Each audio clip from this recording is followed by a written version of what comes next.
Владимир Ильич Ульянов буюу бид бүхний сайн мэддгээр Владимир Ленин. За энэ хүн бол 20 дугаар зууны дэлхийн түүхэнд хамгийн их нөлөө үзүүлсэн, за мөн одоо хамгийн их маргаан дагуулдаг ийм түүхэн хүмүүсийн нэг бол мөн. За Ленин бол яг одоо бусад өнөөдрийн байдаг улс төрчидтэй адил ердийн нэгч гэх юм уу жирийн нэг улс төрч бол огтоосоо байгаагүй. За тэрээр одоо бүхэл бүтэн эзэнт гүрнийг бол түлхэн нурааж Карл Марксийн тэрхүү онолыг бол Оросын эзэнт гүрэн дээр туршилт хийж, за коммунист онолыг амьдрал дээр хэрэгжүүлж чадсан ийм нийгмийн архитектор хүн байсан гэж бас нэг талаараа харж болно. За ингээд энэ хүний одоо амьдралын замнал нь бол тэр чигтээ алдаа оноо болон цус нулимс бас хамгийн чухал нь гим нүглээр дүүрэн байсан. За энэ бол бас маргах аргагүй нэ. За зарим хүмүүсийн хувьд бол Лениныг ерөнхийдөө Монгол гаралтай гэх мэтээр бол их ярьж бичдэг. За энэ яриа нь ямар учиртай юм бэ гэхээр ерөнхийдөө түүний өвөг эцгийнх нь гарал үүслээс бол холбоотой ийм яриа гэж хэлж болно. За энэ яриа бас ортой юу гэвэл бас ортой. Гэхдээ яг Монгол хүн үү гэвэл мэдээч хэрэг Монгол хүн биш.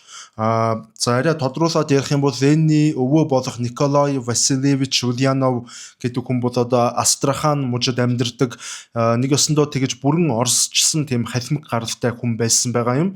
Нэг ёсондоо бол одоо 17 дугаар зууны үед ижил мөрний айл сав газарт нүүж очсон ойрод Монгол хүн байсан гэж ингэж хэлж болно.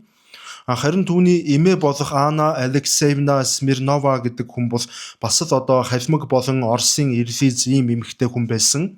За зарим түүхийн их сурвалжуудад бол одоо эмээг нь бол халимгийн маш тийм нөлөө бүхий язгууртан айлын тийм охин байсан гэж одоо бичсэн иймэрхүү баримтуудаас байдаг. За харин Ленины эцэг Илья Николаевич Ульянов бол одоо гадаад төрхөөрөө хинч харсан одоо шууд Аз хүн гэж харагдахаар ийм хүн байсан байгаа юм.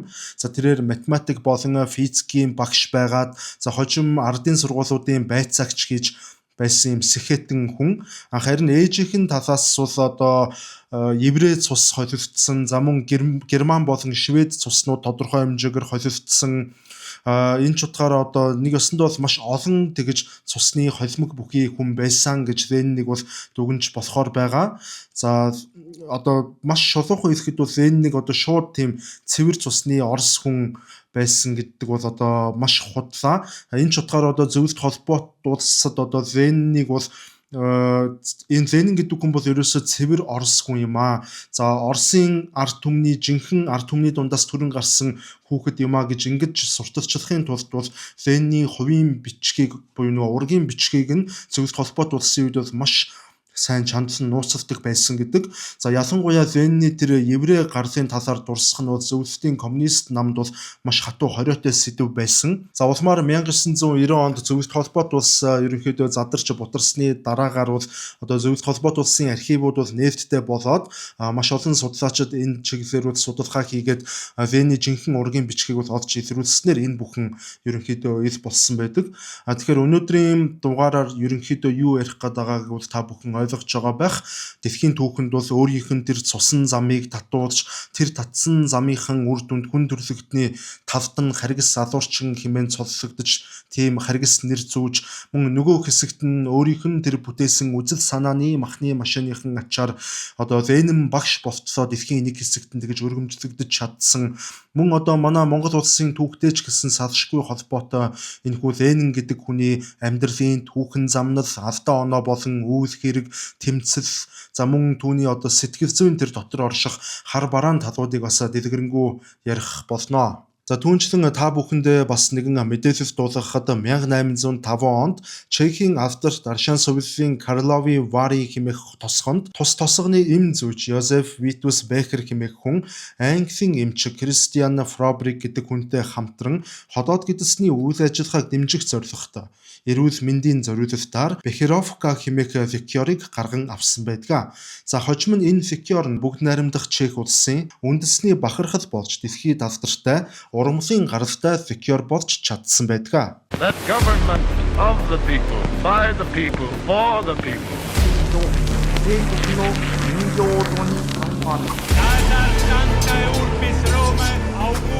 Здравствуй, мир международный. Урд минь Монголын уудам хад, хойно минь Монголын хүчрхэг их морьчрэг бай.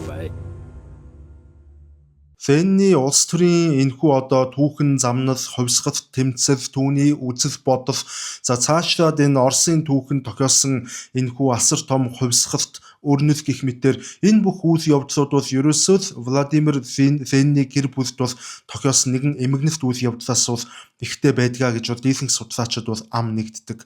За энэ нь ямар эмгэнэлтэй явдал байсан бэ гэхээр Венний хамгийн хайртай том ах болох Александр Ульяновын цаазаар ахуулсан явдал байсан. За бид бүхэн коммунист хувьсгалыг бол ерөнхийдөө үргэлж тийм ядуу тарчиг дарлагдсан ангийнхны хийсэн одоо тэмцлийн үр дүн байсан гэх мэтэр ингэж бодож ойлгох нь бол түгээмэл байдаг. Гэхдээ коммунист хувьсгалын эцэг эгддэг энэ Ленин гэдэг хүний гэр бүл маань бол тийм ядуу айл бол байгаагүй. За түүний эцэг бол одоо Симбирск мужийн ардын сургуулийн байцаагч хийдэг. За төрийн өндөр албан тушаалтан байсан. За нэг ёсондоо бол одоо хаант засгаас удамж дамжих тайж буюу тийм язгууртан одоо цолны хэрэгэм зэрэг хүртсэн ийм маш амжилттай явж байсан юм сэхэтэн гэр бүл байсан. За энэ ч утгаараа Ленин бол одоо бага байхдаа бусад сэхэтэн айлын хүүхдүүдийн адилаар бол дэлхийн сонгодог уран зохиолуудыг уншиж, шатар тоглож, төгөлтөр хуурдарж за одоо ингээд ер нь бол тэр сэхэтэн айлын хүүхдүүдийн зарчмаар бол дутагдах, гачигдах зүйлгүй тийм хэвийн амьдрал донд түүний хүүхэд нас өрнсөн. Гэхдээ энэхүү тайван амьдрал нь 1886 онд эцэг нь гэнэт нас барснаар одоо ганхаж эхэлсэн байдаг. За гэхдээ Венний том ах тэр Александр гэдэг хүн бол одоо эцгийгээ нас барснаас хойш гэр бүлийнхэн хамгийн бахархалт тийм гишүүн болж хувирсан байдаг. За тэрээр одоо өнөөгийн Санкт Петербург хотын одоо их сургуульд биологийн чиглэлээр суралцдаг автон медальтай төгсөх нь одоо гарцаагүй болоод исэн тийм маш ухаалаг, даруухан, шинжлэх ухаанд маш дуртай ийм залуу байсан. Гэхдээ одоо тэрээр бол гэр бүлийнхнээсээ маш нууцаар оюутнуудын дунд бол нууцаар үйл ажиллагаа явуулдаг байсан тийм ардын зориг хэмээх нэртэй хууль бус бүлэгмэнд бол эзсэж тэр бүлэгмийн гишүүдтэй бол нийлж нөхөрлөж эхэлсэн байгаа. За энэ бүлэгмийн зорилго нь юу байсан бэ гэхээр тухайн үеийн Оросын эзэн хаан 3 дугаар Александр хааныг бол одоо ийм хөнөөх зорилготой энэнийхэн дагуу төлөвлөгөө боловсруулж байсан ийм бүлэгэм. За харин Венний том ах Александр энэ бүлгэмд бол одоо орсноор энэ бүлгэмийн үйл ажиллагааны төлөө бол өөрийнх нь химийн мэдлэгийг ашиглаж одоо тесрэх бөмбөг зохион бүтээх ажилд бол оролцож байсан. За улмаар одоо тэд нэр хааны амь насанд хавдах өдрийг 1887 оны 3 дугаар сарын 1-ний өдөр гэж ингэж тогтоосон байдаг. За энэ өдөр бол одоо 3 дугаар Александр хааны эцэг болох 2 дугаар Александр хааны алагдсан өдөртөө ингэж яг давхцуулж хүүгийн алхахаар ингэж төлөвлөсөн байсан гэсэн үг. За гэхдээ тэдний энэхүү одоо хорлон сүлтгэгчхүү террорист ажиллагаа одоо хэрэгжихээс өмнө бол цагдаа нарт бол баригдаад за цагдаагийн албан агчид бол бүгдийг нь баривчилсан. За ингээд том хүн Санкт Петербург хотод сайхан оюутан болоод өндөр боловсрол эзэмшээд одоо ингэж гэрэлт сайхан ирээдүй хүлээж байна гэж итгэж байсан ээжийнх нь хувьд бол энэ маш хүнд цохилт болж хувирсан. За түүний ээж бол энэ мэдээг одоо сонссон даруйда том хүүхдээ аврахын тулд бол Оросын эзэн хаан руу загтал бичиж хүүн одоо алдаа гаргалаа, хүүгийнхэн амь насыг бол өршөөгөөч гэдэг одоо иймэрхүү хүсэлтийг бол хаанд уламжилсан. Гэтэл одоо шүүх хурал болж байгаа. Харин тэр шүүх хурлаар юу болсон бэ гэхээр тэр Венний том ах болох Александр нь би энэ хийсэн хэрэгтээ бол огтосоо гэмшихгүй байна. Терроризм гэдэг одоо энэ зүйл бол энэ засгийн газрын эсрэг тэмцэх одоо цорын ганц арга зам мөн гэдэгт бол би итгэдэг гэж одоо ингэж бардам мэдүүлэг өгсөн. За ингээд нэгэн тийм бардам мэдүүлэг өгсөн хийсэн хэрэгтээ харамсахгүй байгаа учраас Александр гэдэг Венний том ах ингээд 21 настай байхдаа энэ шүүх хурлын шийдвэрийн дагуу цаазаар авахулсан байдаг. Том ах нь нас барах үед бол Ленин харин өөрөө дөнгөж 17 настай байсан. За энэ явдал бол мэдээч хэрэг Ленины сэтгэл зүйд бол маш хүнд цохилтыг бол учруулсан. За ингээд ахыг нь терроризмын хэрэгээр баривчилж цаазаар авсны дараагаар ерөнхийдөө түүний амьдарч байсан энэ Симбирск гэдэг тэр хотын одоо элит гэгдэж нэрлэгддэг нөгөө язгууртан тайжууд ч юм уу арай тэр нийгмийн нөгөө нэг хөрөнгөтэй чинэлэг ангиуд одоо тэдний гэр бүлтэй найзалдаг байсан тэр найзууд нь за мөн одоо хотын захиргаач гэдэг юм уу тиймэрхүү эрх мэдэлтэй хүмүүс бол бүгдээрээ Венний гэр бүлээс зайгаа барьж харьцгаа болж эхэлсэн. Ялгуурлаж эхэлсэн гэсэн үг одоо нэг ёсондоо бол нөгөө эсэргүү үзэлтэй хаанд тэрслэгч байна л гэж үзэж байгаа бах. За ингээд одоо тэр бүх сэхэтнүүдийн гаргаж ирсэн тэр хутчгар хуурамч байдлыг одоо анзаарч маш сайн ойлгож харсан тэр залуу Ленинний хувьд бол ямар бодол төрсөн бэ гэхээр тэр хаант засгийг зөвхөн үдсэн ядаа тогтохгүйгээр Оросын бүхий тэр сэхэтнүүд болон хөрөнгөтнүүдийг өөрийнх нь дотор маш гүн гүнзгийгээр үдсэн ядаж эхэлсэн гэдэг. Тэрээр хожим одоо сэхэтнүүдийг бол Сэхэтэн хүмүүс бол үндэсний тарих биш харин үндэсний баасан юм а гэж хүртэл ингэж үдсэн ядаж хэрж байсан удаатай. Тэгэхээр энэ бүх одоо сэхэтнүүдийг үдсэн яддаг байсан үзэл нь одоо түүний ах нь цаашлагдсны дараагаар түүний хотод амьдарч ирсэн өмнө нь найз байж байгаа дараа нь нийлхэ болжсэн тэр хоёр нүур гаргаж ирсэн одоо сэхэтэн хүмүүст гомдсон гомдолтой холбоотой юм аа гэж хэлж болно. За мөн Ленин одоо ахыгаа алдснаас одоо нэг зүйлийг маш сайн ойлгож авсан байдаг. Тэрээр юуг ойлгож авсан бэ гэхээр одоо хэдхэн оюутнууд нийлж байгаад бөмбөг дэлбэлээд нэг хааныг аллаа гэд энэ улсад бол юу ч өөрчлөгдөхгүй. Нэг хаан үхлээ гэхэд тэр хааныг өөр нэг хаанаар л орлуулчихна. Иймээс бид бүхэн хувь хүмүүстийг устгах биш харин системийг одоо бүхэлд нь нурааж тэмцэх ёстой. За үүний тулд одоо ганц хоёр баатар биш харин одоо асар том зохион байгуулалттай тийм хүчин буюу одоо улс төрийн нам ингэж бидэнд хэрэг болох юм байна гэдэг одоо ийм ойлголт төрсэн байгаа. За ингээд ахынх нь нөхөд Лениныг одоо жирийн нэгэн хуульч болох байсан тэр амьдралын замналыг нь бол бүхэлд нь өөрчлөөд хаант Оросын төр засгийг устгах одоо ирээдүйн тэр махны машин болгож хувиргасан байдаг. За ахынхаа үхлээс хойш Владимир Ленин Оросын хаант засгийг бол устгах зорилгоо хэрэгжүүлэхийн тулд ерөнхийдөө хэд хэдэн тийм хувьсгалт бүлэгмүүдэд бол нэгдэж Карл Марксийн бүтээлүүдийг бол одоо маш гүн гүнзгий судлаж эхэлсэн байдаг. Гэхдээ тэрээр тухайн үеийн хувьсгалчдын тэр замбраагүй буюу одоо өөр хоорондоо нэгдмэл бус байгаа тэр байдалд бол маш ихээр урам хугарч эхэлсэн байгаа юм. Гэхдээ тэрээр одоо ямар ч дээд боловсролыг бол заавал эзэмших ёстой гэж шийдсэн учраас одоо яаж хийж байгаад маш хүнд замыг туулсан ч гэсэн ямар ч хэлсэн хуульч мэрэгжил бол эзэмшиж чадсан. За ингээд хуульч болсныхын дараа Ленин Санкт Петербург хотод бол хуульчаараа ажиллаж байхдаа бол хэд хэдэн тооны тийм өөр удирдлагуудтай жижиг хэмжээний марксист үзэл санаа бүхий тийм бүлэгмүүдийг бол өөр хооронд нь нэгтгээд 1895 онд ажилчин ангийг чөлөөлөх тэмцлийн холбоо гэдэг тийм хууль бус байгууллагыг бол аль бие ёсоор байгуулсан байдаг. За энэхүү байгууллага нь бол ерөнхийдөө энэ аж үйлдвэрийн ажилчдын дунд бол нууцаар ухуулах хуудаснуудыг тарааж за хаант засгийн эсрэг бол бүх нийтийн ажил хаялт болон одоо эсэргүүцлийн жагсаалуудыг зохион байгуулахад ингэж уриалж эхэлсэн байгаа юм. За гэвч одоо тухайн үеийн хаант Оросын нууц цагдаагийн байгууллага нь үүнийг нь олоод мэдчихсэн. Ингээд тэд нэр Ленин болон одоо түүний бусад нөхдүүдийг бүгдийг нь хамтд нь баривчлаад Ленинд 14 сарын турш ингэж ганцаарчлан түүнийг одоо хорих байранд хорж байгаад за эцэст нь 14 сарын дараа шүүх хурал болоод шүүхийн шийдвэрээр түүнийг Сибирийн Енисей мужийн Шушенской хэмээх ийм маш алслагдсан тийм алс бүглүү тосхонд 3 жилийн хугацаатаагаар цөлөх ийм ялаар бол түүнийг шийтгсэн. За улмаар 1900 онд бол одоо Сибирийн тэрхүү 3 жилийн цөллөгийн хугацаа дуусаж суллагдсны дараагаар Ленин бол одоо Оросын тэр газар нутгаас хаант Оросын хэллийг бол давж за баруун Европ руу буюу эхлээд одоо Герман, тэнцэнс Швейцар, Франц, Англи гэх мэтээр ерөнхийдөө баруун Европоор бол одоо тэнүүчлэн амьдарч эхэлсэн байгаа.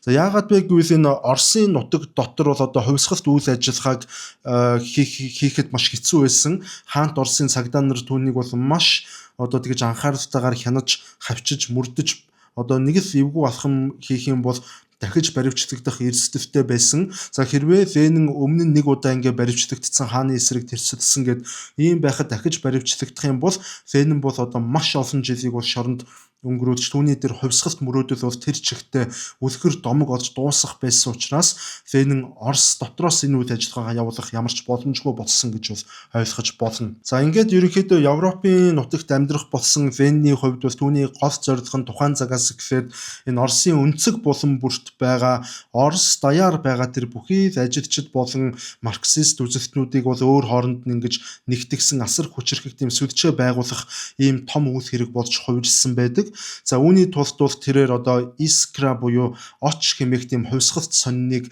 Европын нутаг дэвсгэр дээр бол нууцаар хэвлээд за түүнийг хэв дагуулж Орос руу нууцаар ингэж оруулж түгээн дэлгэрүүлэх байдлаар бол ингэж ажиллаж эхэлсэн байдаг. За нэг ёсондоо бол одоо гадны улсаас эх орондоо хувьсгал суртал ухуулга хувьсгал тэмцлийн галыг бол өрдөж эхэлсэн гэсэн үг. За Ленин ингээд 1902 онд баруун Европт амьдарч байхдаа бол Оросын марксизмын түүхэндх одоо хамгийн чухал тохиомлуудын нэгд тооцогддог юу хийх вэ хэмээх нэртэй одоо тийм тохиол номоо бол өөрөө бичиж гаргасан байдаг.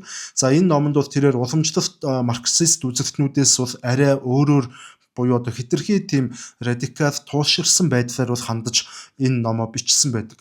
За Карл Маркс гэдэг марксизмын онолыг үндэслэгч энэ хүний онолоор бол одоо ажилтны анги ерөнхийдөө аливаа улс оронд өөрсдийнхэн ухамсараар өөрсдийнхэн гараар ингэж хувьсгал хийх ёстой гэж одоо ингэж бичсэн байдаг. За гэтэл Ленин юу гэж үзсэн бэ гэхээр ажилтны ангийг хэрвээ зөнд нь орхичих юм бол тэд нэр зүгээр л одоо цалингаа нэмүүлэх эсвэл ажлын орчноо сайжруулах за эсвэл ядаж одоо нөгөө нэг ажлын өдрүүдэд багасгах ч юм уу иймэрхүү тэмцлүүдийг тэд нэр хийгээд тэдний тэмцэл бол ингээд зогсдог. За энэ ч утгаараа ажилтчин анги бол одоо хизээж өөрсдөө бие дааж социалист хувьсгал хийх одоо улс төрийн ухамсарт хүрэх боломжгүй буюу тэдний толгойд хүрэхгүй гэж ингэж үзсэн байгаа. За ингээд Карл Марксийн онол дээр ерөнхийдөө тулгуурлаад Владимир Ленин өөрийнх нь одоо тэр онолыг боловсруулж эхэлсэн байгаа. За харин энэ ажилтчин ангийг одоо удирдан чиглүүлэхийн тулд бол одоо ямар ч нийгэмд аливаа нийгэмд бол манлайлагч анги буюу улс төрийн нам хэрэгтэй гэж бол тэрээр үзсэн байдаг. За энэхүү шинээр байгуулах шинэ нам нь бол одоо яг л тийм цэргийн байлдааны анги мэт тийм хатуу сахилга баттай олон нийтээс үйл ажиллагаа нууцлагдмал байдаг. Дээрээс өгсөн тушаалыг доод шатанд нь байгаа хүмүүс бол одоо үг дуугүйгээр дагаж биелүүлэх тийм хатуу бүтэцтэй байх ёстой гэж ингэж Ленин тунхагласан. За улмаар Ленин энэхүү хатуу чиг шугам бол 1903 онд Лондон болон Брюсселс хотуудад бол нууцсаар хуралдсан. За Оросын социал-демократ ажилчны намын 2 дугаар их хурал дээр бол анхны жинхэнэ тесрэлтээ хийсэн байдаг. За энэ хурал дээр Ленин өөрийн маш дотны найз намынхан бас тийм нөлөө бүхий удирдагчдын нэг болох Юлий Мартовтой бол маш ширүүн маргалдсан байдаг. За Юлий Мартовын хувьд бол тэрээр юу гэж үзсэн бэ гэхээр улс төрийн намыг бол одоо хүн бүхэнд нээлттэйгээр тийм Европын социал-демократ намууд шиг одоо дотоод ардчлалтай чөлөөт зах зээлийг бас хүнддэгдэг тийм өргөн хүрээний тийм байгууллага маягаар ингэж байгуулах ёстой гэж ингэж үзэж байсан байгаа. Яг одоо коммунист бол биш гэсэн үг. За гэтэл Ленин харин улс төрийн шинэ намыг бол юу гэж үзэж байсан бэ гэхээр одоо зөвхөн амьдралаа одоо хувьсгалт бүрэн зориулсан тийм маш хатуу сахилга баттай цөөн тооны одоо хүмүүсээс бүрдсэн тийм элит бүлэглэл байх ёстой гэж Ленин ингэж үзэж за түүнтэй бол санал зүрхтсэн. За улмаар энэ маргалтаа бол нэлээд хурцдаж байгаад эцсийн саналт хураалт одоо явуулах мөчөд бол тэр Мартовын талыг дэмждэг хэд хэдэн хүмүүс бол санал өгөхөөс татгалзаж хурлыг орхиж гарснаар за Ленины талыг дэмжигчид бол маш цөөхөн тоогоор одоо нэг 10 хүрэхгүй хүний тоогоор л гэж яриад байгаа ийм бага тоогоор одоо олонх болж чадаж Ленины санаа дэмжигдсэн байгаа. За энэхүү одоо баруун Европод болж өрнөсөн энэ Оросын социал-демократ ажилчны намын 2 дугаар их хурлын шийдвэрийг бол Ленин одоо маш овжноор ашиглаад за өөрийнх нь фракцад бол Большевик буюу олонхын фракц гэдэг ийм нэр өгсөн. За харин өнөөх өөртөө маргалдсан тэр Мартов гэдэг тэр найзынхын фракцд бол Меньшевик буюу одоо цөөнхийн фракц гэдэг ийм нэр өгсөн байдаг. За ингэж түүхэнд одоо Оросын хувьсгалт энэ түүхэнд бол Большевик болон Меньшевик гэдэг ийм хоёр ойлголт бол гарч ирсэн. За Ленин гэдэг энэ яг хувь хүний онцлог нь одоо хэн нэгэнд ерөөсөө тийм буулт хийх ямар ч хүсэлгүй. За түүний хувьд одоо үзэл санааны хувьд 100% хэрвээ саналд нийлэхгүй бол хинтээ ч хамаагүй шууд одоо өөрийнх нь алхаж буй замаа бол салгахад тийм бэлэн байдаг байсан, тийм хүн байсан гэж бол ерөнхийдөө үздэг. За тэрээр одоо санал зүрхтсэн олон мянган хүнтэй байснаас миний үгээр өгөхөд ч бэлэн одоо 100 хүнтэй байсан илүү үн цэнтэй гэж одоо ингэж ярьсан түүхүүд бол байдгаа. За ингээд энэ хурлын дараагаар ерөнхийдөө цаг хугацаа өнгөрсөөр Ленин ч бас гадны улсуудаасаа тэр суртал ухуулгын ажиллаа хийсээр явж байтал 1917 оны 2 дугаар сард Орос оронд хувьсгал гарсан. Ингээд 300 жилийн турш оршин тогтносон Романовын хаант засаглал нурж унсан. За тухайн үед Венний хувьд бол өөрөө Швейцарын нутагт бол байрлаж байсан. За энэ Оросд хувьсгал гарсан мэдээг сонсоод бол Вен нэг талаар бол маш ихээр баярлсан боловч нөгөө талаараа маш ихээр сандрал давтсан. За учир нь гэвэл өөрийнх нь тэр манлайлан удирдан жолоодох ёстой тэр хувьсгал өөргүйгээр нь нэгэнт одоо Оросд ихэвчгсэн байсан учраас тэрээр маш их сандарсан. За мөн одоо тухайн үед дэлхийн 1-р дайн эд өрнөж байсан учраас Европын нутаг дэвсгэрт бол дайны гал бол дүрлэгцэж дайны байдалтай байсан. За иймээс Вен дайн болж байгаа тэр бүх бүс нутгуудыг гатлаад Орос оронд очно гэдэг бол ямар ч боломжгүй хэрэг болж хувирсан. За ингээд яах вэ гэж бодоод байж байтал Венэнд Орос руу очих нэг арга төрсөн байгаа. За тэр нь ямар арга байсан бэ гэхээр Оросын одоо хамгийн гол дайсан болох тэр германчуудаас тусламж авах ийм арга байсан. Герман улсын хувьд бол тухайн үед дэлхийн 1-р дайнд бол 2 фронтод зэрэг байлдаж байсан. За нэг талдаа мэдээч хэрэг одоо Англи, Франц болон Америк нэгдсэн улс зэрэг одоо баруун фронтод тэгж байлдаж байсан бол зүүн фронтод бас Оросын эзэнт гүрний харимттай бол ингэж тулалдаж байсан учраас тэднэрт ерөнхийдөө Орос орныг бол одоо дотроос нь самарч одоо үүмэн сам үүсгэж энэ дэлхийн 1-р дайнаас гаргах нь Герман улсын хувьд бол ингэж стратегийн ач холбогдолтой байсан. За гэтэл тэр Оросд бас нөгөө шинээр гарч ирсэн тэр 1917 оны 2-р сард болсон тэр хаан засгийг огцруулсан тэр хувьсгалаар гарч ирсэн Оросын төр засгийн газар Орос орныг дэлхийн 1-р дайнаас гаргахгүй гэдэг ийм шийдвэр гаргасан байсан. За энэ шийдвэр нь бол германчуудад бол маш их таалагдаагүй. За тиймээс Германы тагнуулын байгууллага бол одоо Оросын засгийн газрыг унгааж чадах цорын ганц тийм радикал үзэлттэй хүчин бол за Венэн тэргүүтээ Оросын тэр болшевикууд юм байна гэдгийг бол маш сайн ойлгож харсан байгаа. За ингээд Венэн Германы засгийн газартай маш нууцаар нууц тохироо хийгээд өөрийгөө болон нийтдээ 30 гаруй болшевик хувьсгалчдыг бол Германы нутаг дэвсгэрээр дамжуулан одоо Орос улс руу гаргах тийм одоо шаардлагыг бол Германд хүргүүлсэн. За Германы эрх баригчид бол түүний энэ саналыг бол шууд зөвшөөрсөн. Зөвшөөрөхдөө гэхдээ нэг л болцолтой зөвшөөрсөн. Тэр ямар болцол байсан бэ гэхээр Венэн тэргүүтээ тэдгээр 30 гаруй болшевикууд Оросын нутаг руу одоо явах хугацаанд тэр бүх замын туршид галт тэрэгнээс бол ганц ч удаа бууж болохгүй, за мөн одоо хинтэж харилцаж болохгүй гэсэн ийм хатуу нөхцөлийг тулгарсан. За яагаад ийм нөхцөлийг тэд нэр Германы талаас тавьсан бэ гэхээр яг тэр үед тухайн үед дэлхийн 1-р дайны он жилүүдэд ч гэсэн Германд бол марксист үзэлтнүүд бол маш хүчтэй. За Герман гэдэг тэр улсад Германы эзэнт гүрэнд бол марксист хувьсгал гарах нь бол одоо өнөө маргаашгүй баг иймэрхүү одоо амьд тулсан ийм асуудал болж хувираад байсан учраас за Германы одоо тэр олон марксистууд Венний тэр марксист үзэл санаанаас сэтэл авч Германд марксист хувьсгал хийчихүүдээ гэж бол ерөнхийдөө маш ихээр айсан. За хожим энэ талаар бас Британий ерөнхий сайд асан Уинстон Черчилль бол дурсан ярьсан байдаг. Тэрээр юу гэж хэлсэн бэ гэхээр германчууд одоо хамгийн аимшигтай зэвсгийг өөрсдөө одоо хэрэгэлсэн энэ дайнд бол тэр нь ямар зэвсэг вэ гэвэл тэд Владимир Ленин гэдэг хүнийг яг тахал өвчин вирус шигээр тэгж битүүмжилсэн савн дотор хийж байгаад Орос руу нууцаар илгээсэн байдгаа гэж одоо ингэж хэлсэн байгаа. За гэхдээ Венэн зөвхөн германчуудын галт тэргээр Оросд хүргүүлээ зогсохгүй. За бас Германы засгийн газраас маш их хэмжээний санхүүжилт буюу одоо цул автыг бол авсан байсан нь хожим баримтуудаар бол ил болсон. За энэ мөнгийг одоо Александр Парвуч гэдэг тийм дундын зуучлагчаар дамжуулан одоо мөнгийг угаагаад болшевикуудад өгч байсан нь бол дараа нь бол нотлогдсон. За энэхүү нэг өсөнд бол ингээ халаас хоосон байсан ямар ч тийм анхны одоо хөрөнгөгүй байсан ийм болшевикууд Германы тэр их мөнгөний ачаар бол одоо хэдхэн сарын дотор Правда буюу үнэн сонныг бол саяар нь бол хэвлэн тарааж за бас зэвсэг худалдан аваад за төр засгийн газрын цэргүүдийг бол фронтоос оргон зайлахыг уриалсан суртал ухуулгуудыг бас асар их мөнгөөр хүчтэй явуулж эхэлсэн байдаг. Гэхдээ та одоо бодоод үзээрэй. За Герман, Орос хоёр улс бол тухайн үедээ бол дайтаж байсан. За гэтэл Венэн эх оронтой дайтаж байгаа тэр дайснуудаас санхүүжилт авсан болж таарад байна. За энэ бол яг үнэндээ шалуухнаар хэлэхэд тухайн улс ямар дэглэмтэй, ямар нийгэмтэй байхаас үл хамааран энэ бол ерөөсөө эх орноосоо урвсан тийм маш ноцтой хэрэг байсан. За олон ч хүмүүс тухайн үед бол Веннийг бол Германы тагнуул гэх мэтээр бол одоо ярьж бас хардаж байсан. Гэхдээ Венэн яг үнэндээ бол Германы тагнуул огтоосоо байгаагүй. За мөн Венний дотор бол тийм ямар нэгэн эх оронч үзэл ч юм уу, үндэсний эрх ашиг ч юм уу, тиймэрхүү ойлголтууд ч энэ хүний дотор тухайн үед огт байгаагүй. Аль нь ч Венэнд хамаагүй байсан гэсэн. Харин тэр хүн бүх зүйлийг, бүх асуудлуудыг юу гэж харж байсан бэ гэхээр германчууд бол одоо түүний хувьд Веннийг зорьсон газарт нь хүргэж өгөх ёстой такси. За хувьсгалыг нь мөн одоо ивент итгэх ёстой ATM буюу бэлэн мөнгөний машин гэдэг одоо иймэрхүүнүүдээр л германчуудыг тэрээр харж байсан. Венэн яг үнэндээ Орос улсад одоо марксист, коммунист хувьсгал хийснийхэн дараагаар Германд ч гэсэн коммунист хувьсгал гаргаад Германы хаант засгийг бол одоо түлхэж устгах болно гэдэг одоо ийм л зорилготой, ийм л бодолтой байсан.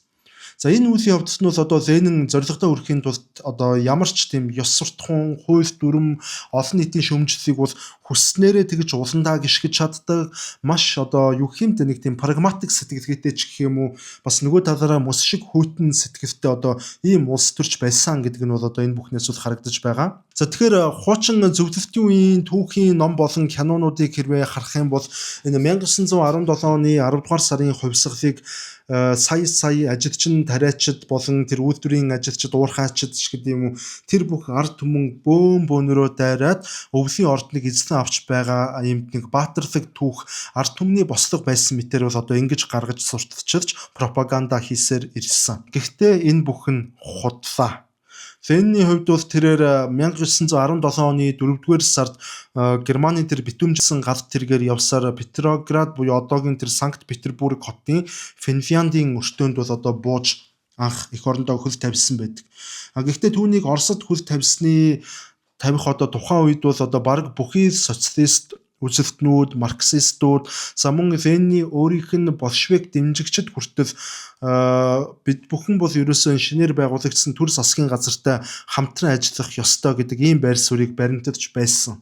За гэтэл Ленин гав тэрэгнээс бууж эх орондоо хөл тавьсан даруйда төр засгийн газарт бол бид нар ямар ч дэмжлэг үзүүлэхгүй. За бүх эрх мэдлийг социалистууд авах ёстой. Капитализмыг шууд устгаж социалист хувьсгал яг өнөөдрөөс эхэлж хийн гэж одоо ингэж тунхагласан. За гэхдээ тухайн үеийн төр засгийн газар дэлхийн 1-р дайныг бас ядж хахт нөгөө өргөжлүүлэх шийдвэр гаргаад байсан учраас ингээ Орос орон даяар дэлхийн 1-р дайнд ерөнхийдөө маш ихээр туйлдаад эдийн засгийн бүрэн сүрчгсэн, за ард түмэнч гэсэн ерөнхийдөө төр засгийн газартаа итгэх итгэлнүүд алдарчсан, тэр итгэл нь бол нөгөө үзэн ядтаар солигдчихсан иймэрхүү байдалтай бол байсан. За харин Ленин яг энэ мөчөд Орос оронд эрх мэдлийн хоосон орон зай хэдийнэ бий болцоход байгааг бол маш овжноор одж харсан байдаг. За ингээд тэрээр намынхан төв хороо руу өдөр бүр бол загтал бичиж, за төр засгийн газрын одоо эсрэг яг одоо зэвсгийн хүчээр бол одоо тэмцэж унгах ёстой байна. Бид нар хүлээж болохгүй. Хэрвээ бид нар хүлээх юм бол ялагдана. Түүх биднийг уучлахгүй гэх мэтэр одоо нөгөө намын хороондоо ингэж шахалт үзүүлж гэлсэн байгаа. За түүний хамгийн дотны нөхөд болох тэр Зиновьев, Каменев гэдэг одоо эдгээр хүмүүс бол бид хангалттай хүчтэй биш байна. Зэвсэгт бослог гаргавал бид бүхэн алуулж хувьсгалын энэхүү тэмцэл шууд нуран унах болно гэж одоо эсэргүүцсэн боловч Ленин одоо тэднийг та нар ингээд хувьсгалаас одоо урвж байна гэж зарлаад одоо өөрийнхөө ингэж зүтгээд за эцэст нь өөрийнхөө ингэж зүтгэсээр хагаад тэмцэлээ хийхээр зөвшөөрөл авч чадсан.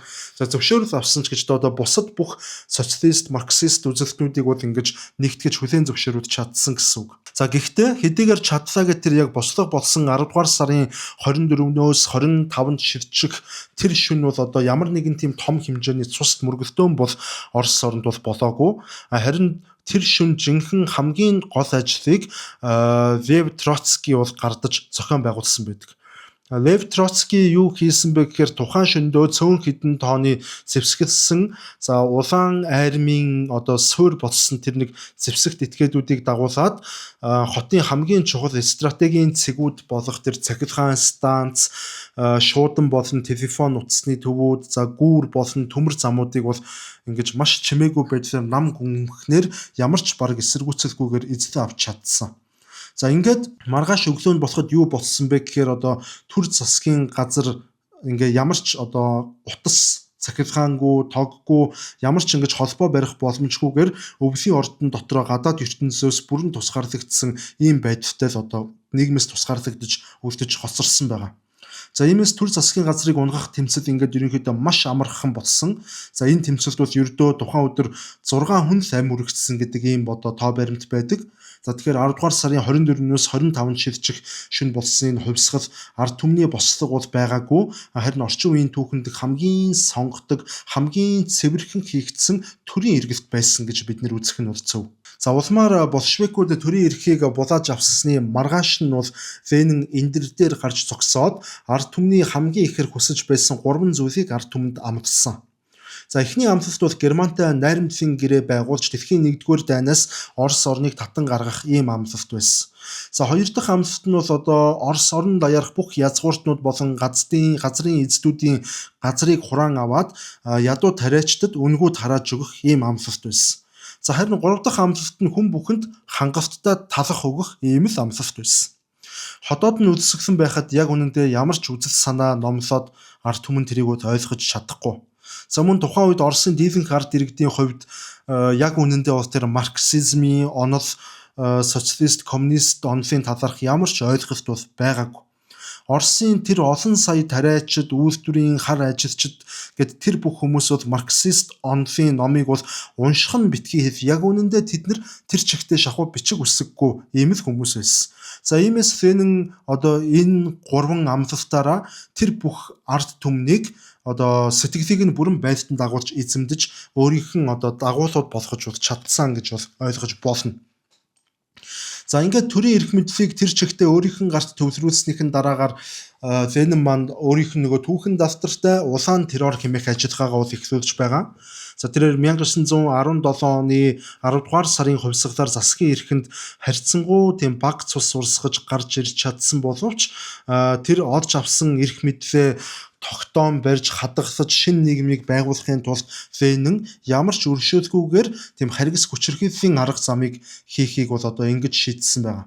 За тэрээр өөрөө төрийн эрхэнд гармагцаа бол хувьсгалын эсэргүүцэгчдэд тэмцэх Чекка буюу одоо онцгой коммунист хэмээх нэртэй тийм нэг өсөндөө бол нууц цагдаагийн байгууллагыг Феликс Дзержинский гэдэг хүнээр бол ахлуулан байгуулад за энэ байгууллагатаа бол ерөнхийдөө ард иргэдийг шүүхээс гадуур аргаар баривчлах, ард иргэдийг эрүүдэн шүүх, за мөн дур мэдэн цаазаар авах иймэрхүү онцгой эрх ямрыг бол олгосон байгаа. За ялангуяа 1918 оны 8 дугаар сард эсэргүүцэгч одоо Лениныг эсэргүүцэгч Фанни Каплан гэдэг эмэгтэй гинт гарч ирээд бол Ленингийн амь насанд халдах ийм маш ноцтой оролдлогыг бол хийж Лениныг бас шархтуулсан байдаг.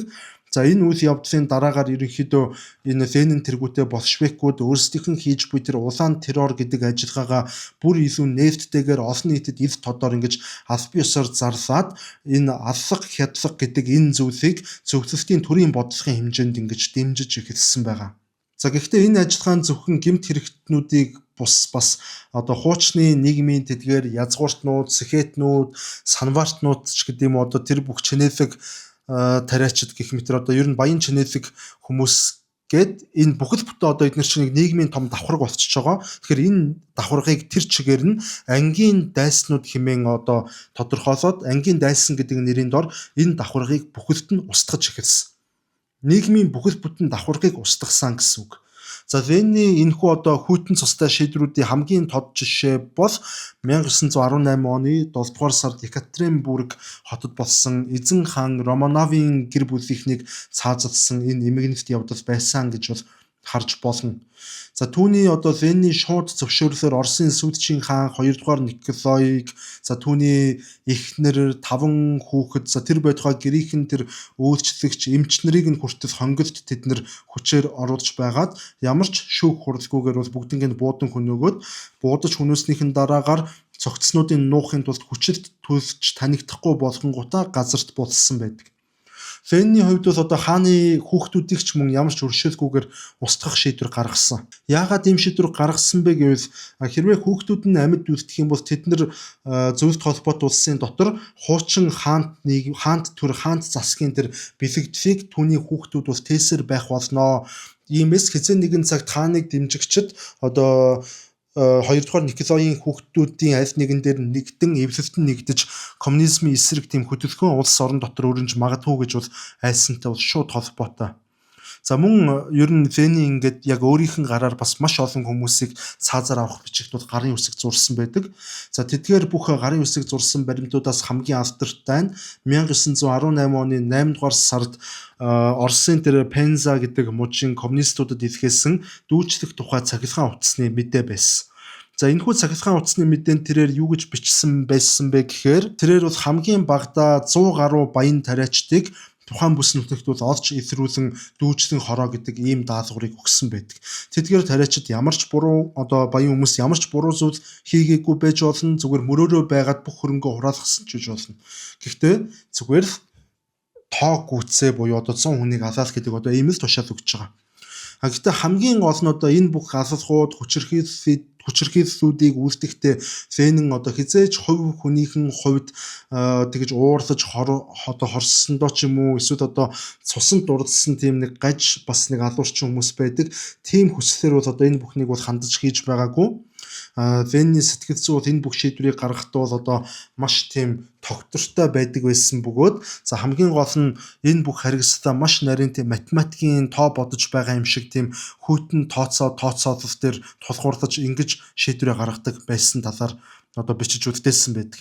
За түүний хувьд ерөнхийдөө энэ хүн гэдэг энэ бие мах энэ бодгол бол ер нь бол бие даасан тийм чөлөөт орших бол огтосоо биш. Харин ирээдүйд Венни дотор тэр бодоод байгаа тэр коммунист деважинг цогцлон байгуулахад ашиглагдах тэр түүхий эдүүд эсвэл тэр эрг шураг төдийхэнс гэж ингэж л харагддаг байсан хүн гэдэг зүйл бол түүнд. За ингээд ерөнхийдөө нэг хүн үхэх бол эмгэнэл. За харин олон сая хүн үхэх нь ангийн тэмцлийн статистик гэдэг энэ үзэл баримтаас бол хамгийн анх Веннээс гараад Веннээс гарсан энэ үзэл баримтыг бол дэлхийн 2 дугаар дайны он жилүүдэд Сталин дайнтай уялдуулан арай өөр байдлаар бол өөрчилж гаргасан байдаг. За Венн бол хувьсгалын хамгийн дээд тэр эрхэм зорилгодоо хүрэхийн тулд бол бүхий цус харгас аргуудыг ашиглаж болно гэж бол өөртөө маш ихээр итгүүлсэн, өөртөө тэгж бүрэн итгүүлсэн ийм хүн байсан. За ингээд Венни эхлүүлсэн энэхүү улаан террор ажиллагаанаас бас үүдээд хожим Веннээс зөвлөлт холбоот улсыг залхамжилж авсан Йозеф Сталины үед бас сая хүнийг тэгж хэлмэгдүүлэн устгасан. За их цэвэрлэгээний үзэл санаа бол ингэж урган гарч ирсэн түүхтэй байдаг. За ямар ч тач Венн тэргүүтээ энэ бүх большевикуудын засгийн эрхийг авч эцэст нь иргэний данд ядч чадсан боловч за улс орныг удирдах болон эдийн засгийг босгох тал дээр харин Венн бол маш тийм автаатай амьдралынхаа хамгийн тийм буруу шийдвэрүүдийг бол гаргасан байдаг. Тэрээр марксист онлын номонд бичсэн за коммунист деважинг шууд бодит амьдрал дээр тэр дор нь улсыг авангуудаа эрх мэдлийг авангуудаа баг маргааш нь байгуулахаар ингэж зүтгэснээс болоод Оросын ард түмэн маш их гай зовлонд бол нэрвэгдсэн. За засгийн эрхэнд гарсныхын дараагаар Венн эдийн засгийн маш тийм туулширсан радикал бодлого бол хэрэгжүүлж эхэлсэн. За үүнийгээ тэрээр дайны коммунизм гэж ингэж нэрлэж байсан. За энэ хүрээнд ямар арга хэмжээнүүдийг авч байсан бэ гэхээр тэрээр Оросын бүхий л аж үйлдвэр болон уурхайнуудыг бүгдийн тэр чигт нь улсын өмч болгон хураан авч за хувийн өмчүүдийг бас бүр мөсөн устгаж чөлөөт худалдаа буюу чөлөөт зах зээл гэх ойлголтыг бас тэр чигт нь ингэж хориглож хайсан. За мөн түүний бодлогоудаас хамгийн аимшигтай нь бол хүнс хураалтын бодлого байсан гэж хэлж болно. За энэхүү хүнс хураалтын бодлогын хүрээнд бол зэвсгэлсэн улаан армийн цэргүүд Оросын хөдөө тосгодуудаар яваад тариачдын тарьсан илүү будаа гэдэг байгаа. Өөрсдийнх нь гэр бүлийн хэрэгцээнээс илүү гарсан тэр бүхий л тэр буудаа гэдэг юм уу эсвэл тэр талах гурил мөрөл тэр бүх зүйлийг ямар ч үн хөлсгүйгээр үнгүүгээр ингэж дээрэмдэж авч эхэлсэн. За Венний хувьд угаасаа нэгэнт чөлөөт зах зээл гэж угаасаа байхгүй учраас тариачид бол өөрсдөө байгаа илүү талхаа төр засагтаа үн төлбөргүй өгөх ёстой гэдэг ийм байр суурьтай байсан. За ингээд үр дүнд нь юу болсон бэ гэхээр гамшиг болсон. Орос орон даяар бүхий л тариачид илүү тарьсан тариагаа нэгэнтээ зарж чадахгүй ийм байдалд орсон учраас тэгж өөрсдийгөө зовоож тэр их тариа тарьж байхын оронд ерөөсөө өөрсдийнх нь тэр гэр бүлийн хэрэгцээнийхэн хэрэгцээнд хангалттай тохирохуц тийм хэмжээний тариаг тарьж эхэлсэн. За ингээд зөвлөлт холбоот улсын хувьд бол маш богино хугацаанд тэр чигтээ хүнсний хомсдолд нэрвэгдсэн байна. 1921-ээс 1922 онд анх ижил мөрний айс сав газраас ихэлсэн өдсөглөн хэдхэн сарын дараа гэхэд Оросын нийт нутгийг бол хамраад Орос орон даяар урд өмнө хизээч үзэж туулж тохиож байгаагүй тийм их өдсөглөнд нэрвэгдсэн байдаг. За энэ өдсөглөнгөөр бол хүмүүс ерөнхийдөө өвс болон модны ховтос сүүлдээ бүр одоо хүн хүнээ идэх үзэгдэл буюу каннибализм хүртэл ингэж газар авч эхэлсэн. За энэхүү зохиомол шахуу өдсөглөнгөөс болж тухайн үедээ нийтдээ 5 сая гаруй хүмүүс амь насаа алдаж мөн одоо энэ шинээр байгуулагдсан зөвлөлт социалист бүгд найрамдах холбоот улсын бүхий л аж үйлдвэрлэлүүд зогсонх байдалд орж мөнгө гэдэг зүйлүүд ямар ч үнэн цэнэгүй цаас болон ингэж хувирсан. За энэ бүх утга учиргүй байдлыг бол одоо эцэстээ ард түмэн үнэхээр төвчгөө болсон учраас 1920-оос 1921 онд тариачид зэвсэгт бослого дэгдэж эхэлсэн. За энэ бослогыг бол одоо Тамбовын бослого хэмээн бол түүхэнд бол бичиж үлдсэн. Гэхдээ Венний хувьд бол энэ тариачдын бослогоос айгаагүй. Харин тэрээр 1921 оны 3 дугаар сард гарсан Кронштадтын усан цэргийн бослогоос бол маш ихээр болгоомжлсон байдаг. Энэ Кронштадтын цэргүүд гэдэг бол 1917 онд Веннийг засгийн эрхэнд гарахад хамгийн түрүүнд одоо буу барьж Венний төлөө бол босож хувьсгалын хамгийн одоо үнэнч үйл хэргийн төлөө зүтгэж байсан ийм цэргүүд гэж ойлгож болно. Гэтэл хувьсгалын хамгийн үнэнч цэргүүд хүртэл энэ болшевикуудын хийж байгаа энэ бүх харгислал энэ одоо зохиомол өдсөглөнг даван төвчж чадахгүй болсон учраас коммунистуудгүй зөвлөлтийн төлөө хэмээн одоо ураа гаргаад одоо Венний эсрэг ингэж зэвсэгт бослого гаргаж одоо армийнхныг урааж эхэлсэн байгаа. За иймээс тэр бослогыг дарахаар Ленин өөрийнх нь тэр улаан армийг илгээгээд энэхүү усан цэргийн бослогыг бол асар их цус болон нулимсны хүчээр дарж авч чадсан. За Ленин бол энэ коммунизмын онолыг амьдрал дээр хэрэгжүүлэхийн тулд хитрхи их улаарч хитрхи их ингэж туулширсан байдлаар дэндүү харгас тэмцэж байгаагаа энэ усан цэргийн бослого гарсны дараагаар ойлгож эхэлсэн байгаа. Ингээд хамгийн үнэнч цэргүүд нь хүртэл ингэж бослого гаргасан юм чинь бусд нь ч гэсэн бослого гаргах бол боломжтой юм байна. Ирээдүйн том бослого бол цаг хугацааны асуудал юм байна гэдгийг Ленин олж харсан.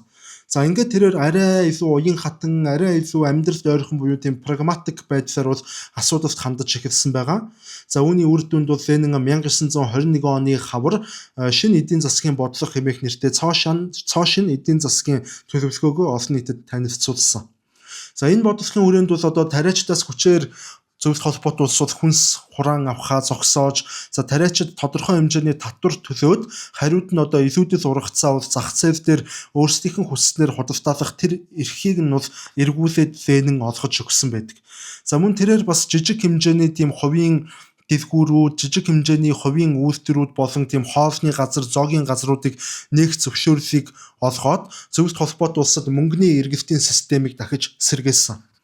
Гэвтэл Ленний энэ ч арай нэг уян хатан хандаж эхлэдэг шүү дээ. Ленин ч айсанд болоод гэтэл энэ шийдвэрийг нь бол коммунист намын маш тийм туулширсан үзэлтэй хувийн өмчүүд бүр огт байх ёсгүй гэх мэтээр иймэрхүү үзэл бодолтой байсан хүмүүс бол маш ихээр эсэргүүцээд бид нар коммунизм байгуулах гэж байгаад буцаад капитализм руу ухарчихлаа.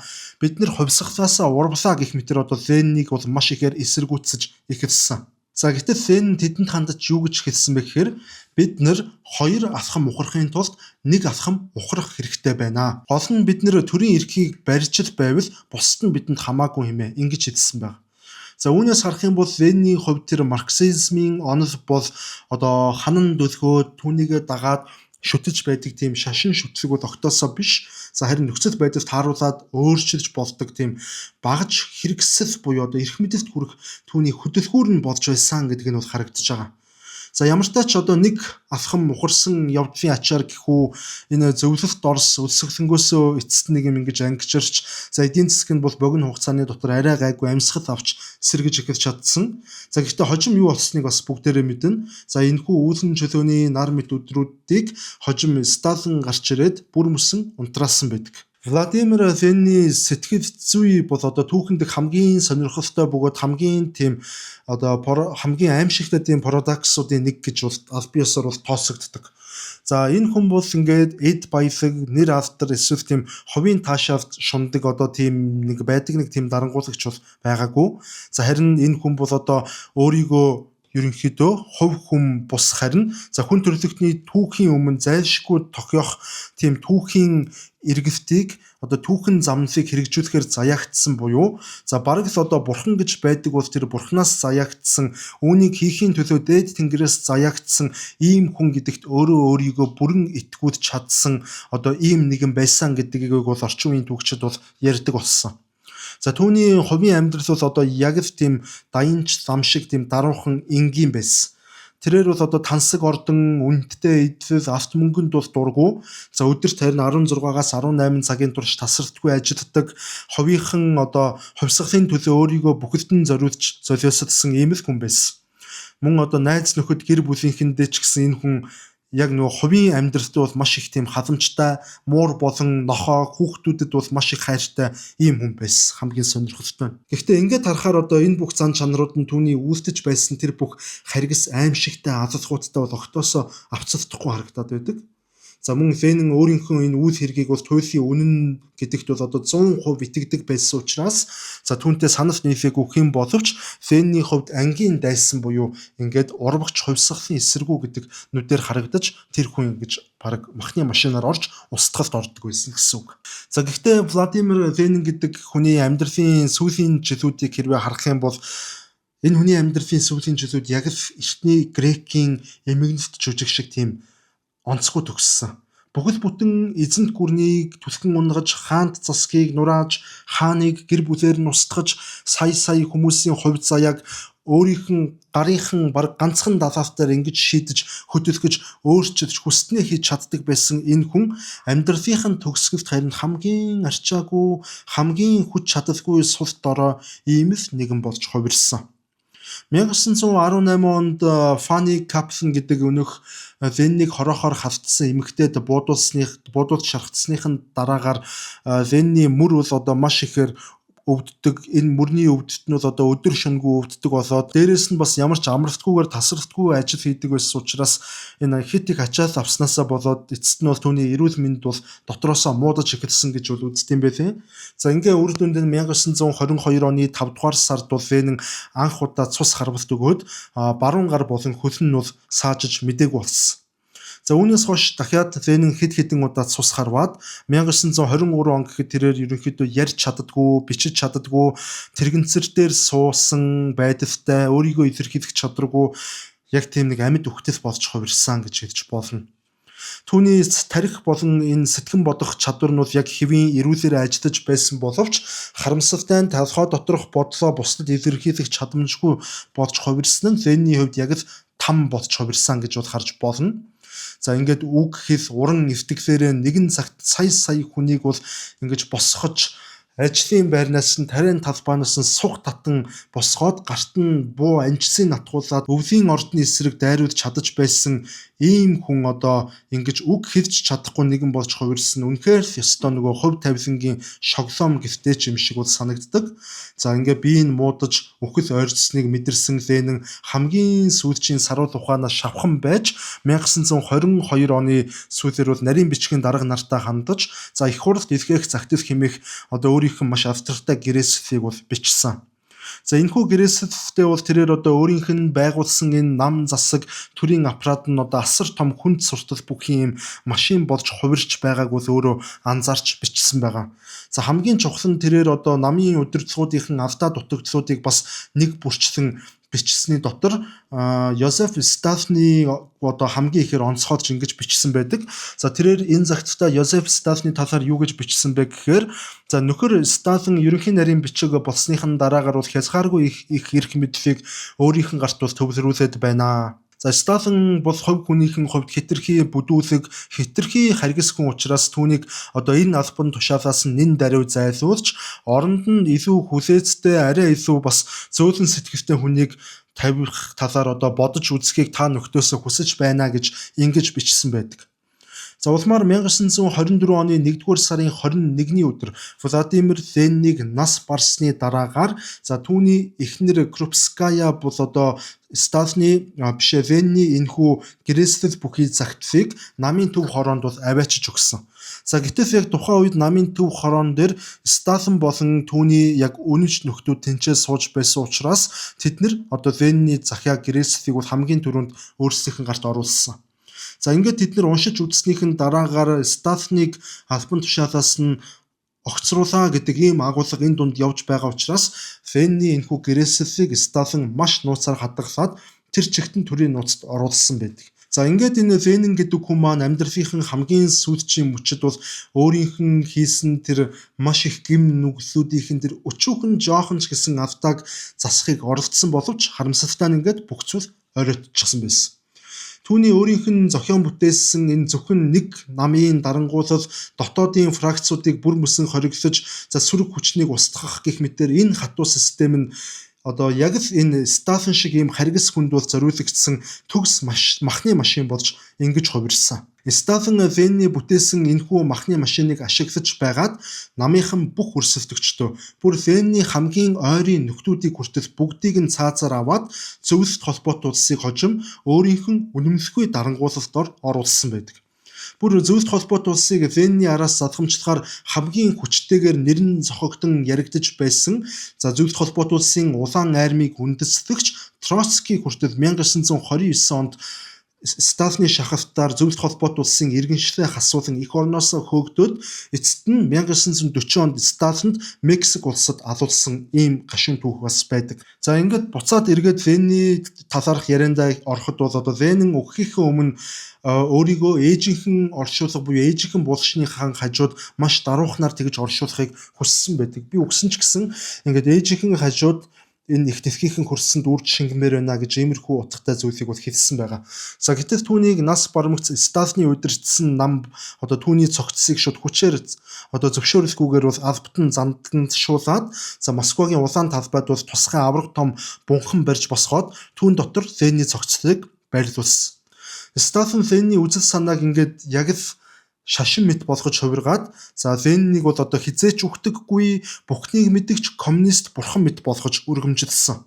За яагаад ийм алхам хийсэн бэ гэвэл зөвлөлтийн одоо энэ коммунист системд ард түмнийг тэгж нэгтгэхийн тулд зөвлөлтийн ард түмэнд тийм амьд шүтэн тухайн цаг үедээ хэрэгтэй байсан учраас Сталин яг Веннийг хүндэтгсэндээ ч биш ард түмнийг тэгж нэгтгэх зорилгоор л одоо ингэж занданшуулаад бунхан бариад төв талбайдаа бол ингэж залчиж байгаа. За эцэст нь хэлэхэд Веннийг одоо хувь хүн бүр одоо өөр өөрсдийнхөө шүүж тунгааж үзэх нь бол зөв байх.